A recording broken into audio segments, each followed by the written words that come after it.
అల్లూరు జిల్లాలో prime Nine ఎఫెక్ట్కు స్థానిక ఎమ్మెల్యే కదిలారు. అరకు కాఫీ తోటలపై ప్రైమ్ నైన్ వరుస కథనాలు ప్రసారం చేస్తుంది. దీంతో ఎమ్మెల్యే రేగం మత్స్యలింగం కదిలారు. కాఫీ తోటల్లో పర్యటించారు. రైతులతో స్థానిక ఎమ్మెల్యే మాట్లాడారు. కాఫీ తోట ఎకరానికి 1,00,000 వరకు మద్దతు ధర ప్రకటించాలని లింగం డిమాండ్ చేశారు. చొప్పునిచ్చిన మాకు నష్టం లేదు సార్.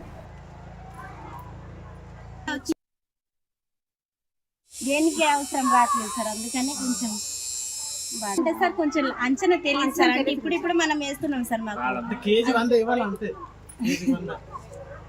చొప్పునిచ్చిన మాకు నష్టం లేదు సార్.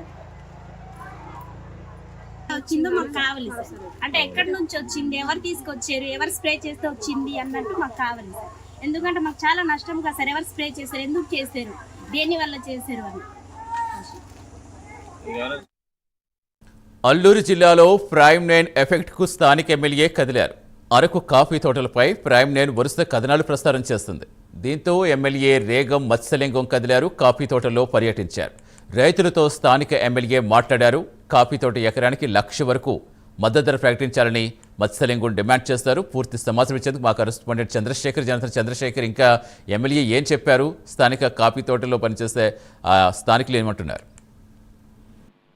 రైట్ సతీష్, చూసుకుంటే అల్లూరు జిల్లా ఏదైతే ఉందో అల్లూరు జిల్లాకు సంబంధించినటువంటి అరకు వ్యాలీ మండలం చిన్నలబుడు గ్రామంలో గత కొంతకాలంగా కూడా అక్కడ ఉన్నటువంటి ఆ గిరిజనులంతా కూడా చాలా కాలంగా కూడా కాఫీ తోటలనే నమ్ముకున్న ఉన్నటువంటి పరిస్థితి కనిపిస్తుంది. నేపథ్యంలోనే అక్కడ కాఫీ తోటల్లో పనిచేసినటువంటి పరిస్థితులు కూడా ఉన్నాయి. అయితే ఇటీవల కాలంలో బోరర్ పురుగు అనేటటువంటిది ఒక కొత్త రకమైనటువంటిది సోకినటువంటి పరిస్థితి కనిపించింది. నేపథ్యంలో పూర్తిగా కాఫీ తోటలన్నీ కూడా ఆ శిథిలమైపోయినటువంటి పరిస్థితి కూడా కనిపించింది. దీనిపైన అధికార యంత్రాంగం పట్టించుకోకపోవడం, అలాగే స్థానిక ఎమ్మెల్యేలైన ప్రజాప్రతినిధులు పట్టించుకోవాలనేటువంటి పరిస్థితి కనిపించింది. దీంతో వారంతా కూడా ప్రైమ్ నైన్ అయితే ఆశ్రయించారు. అయితే ప్రైమ్ నైన్ వరుస కథనాలు వెలువరించినటువంటి పరిస్థితి కనిపించింది. అయితే ప్రైమ్ నైన్ ఎఫెక్ట్ కారణంగా అక్కడ ఉన్నటువంటి అధికార యంత్రాంగం అంతా కూడా పరుగున ఆ ప్రాంతానికి అయితే చేరుకున్నటువంటి పరిస్థితి కనిపించింది. 2 రోజుల క్రితం చూసుకుంటే కూటమి ప్రభుత్వానికి సంబంధించినటువంటి పెద్దలంతా కూడా ఆ ప్రాంతానికి వెళ్లి అక్కడ ఉన్నటువంటి కాఫీ తోటలన్నింటినీ కూడా పూర్తిగా పరిశీలించినటువంటి పరిస్థితి కనిపించింది. ఈ రోజు చూసుకుంటే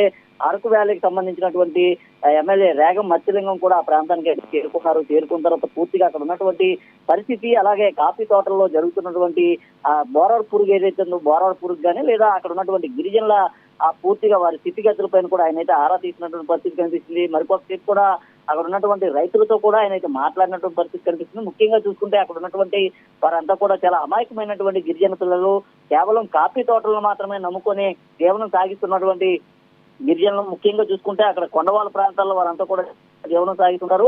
ఈ నేపథ్యంలో కొత్త రకమైనటువంటి పురుగు రావడంతో పూర్తిగా కాఫీ గింజలన్నీ కూడా ధ్వంసం అయిపోయినటువంటి పరిస్థితి కనిపించింది. వారికి వచ్చేటటువంటి ఆదాయం కూడా కోల్పోయినటువంటి పరిస్థితి ఉందంటూ వరుస కథనాలు కూడా ప్రైమ్ నైన్ లో అయితే వెలువరించినటువంటి పరిస్థితి కనిపించింది. దీనిపైన ఏదైతే మద్దతు ధర ప్రకటించాలంటూ కూడా కేజీ కాఫీ కాయలు 100 రూపాయల నుంచి ఎకరానికి 1,00,000 రూపాయల వరకు కూడా మద్దతు ధర ప్రకటించాలంటూ వారంతా కోరిన పరిస్థితి కనిపించింది. నేపథ్యంలో ఎమ్మెల్యే రేగం మత్స్యలింగం కూడా చేరుకోవడం జరిగింది. పూర్తిగా వారందరికీ కూడా మద్దతు తెలిపి గిరిజనులు కోరినటువంటి మద్దతు ధర ఏదైతుందో మద్దతు ధర పైన మాట్లాడతామంటూ కూడా చెప్పిన పరిస్థితి కనిపిస్తుంది. అయితే ముఖ్యంగా చూసుకుంటే అక్కడ ఉన్నటువంటి గిరిజనులంతా కూడా అమాయక గిరిజనులు, వారికి సంబంధించినటువంటి బాధలు కానీ ఎవరు పట్టించుకోలేనటువంటి పక్షాన వారి పక్షాన నిలబడి ప్రైమ్ నైన్ అయితే పోరాటం చేసిందని చెప్పుకోవాలి. ప్రైమ్ నైన్ పోరాటానికి అధికార యంత్రాంగం అంతా కూడా దిగి వచ్చింది.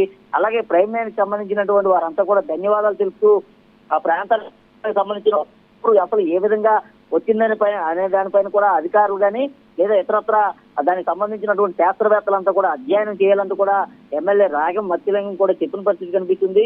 ఆదివాసీలకు సంబంధించినటువంటి ప్రాంతంలో ఇలాంటి తెగులు కానీ లేకపోతే ఇలాంటి పురుగులు కానీ వచ్చినటువంటి నేపథ్యంలో అక్కడ ఉన్నటువంటి పంటలన్నీ కూడా ధ్వంసం అయిపోయేటటువంటి పరిస్థితి అయితే ఉంది. ఈ పరిస్థితి రాకుండా త్వరితగతిన దీనిపైన చర్యలు తీసుకునే విధంగా కూడా దీన్ని ప్రభుత్వం దృష్టికి తీసుకెళ్తానంటూ ఎమ్మెల్యే రేగం మత్స్యలింగం కూడా వారికి భరోసా హామీ ఇచ్చినట్టు కూడా తెలుస్తుంది. Satish, right, thank you Chandrasekhar.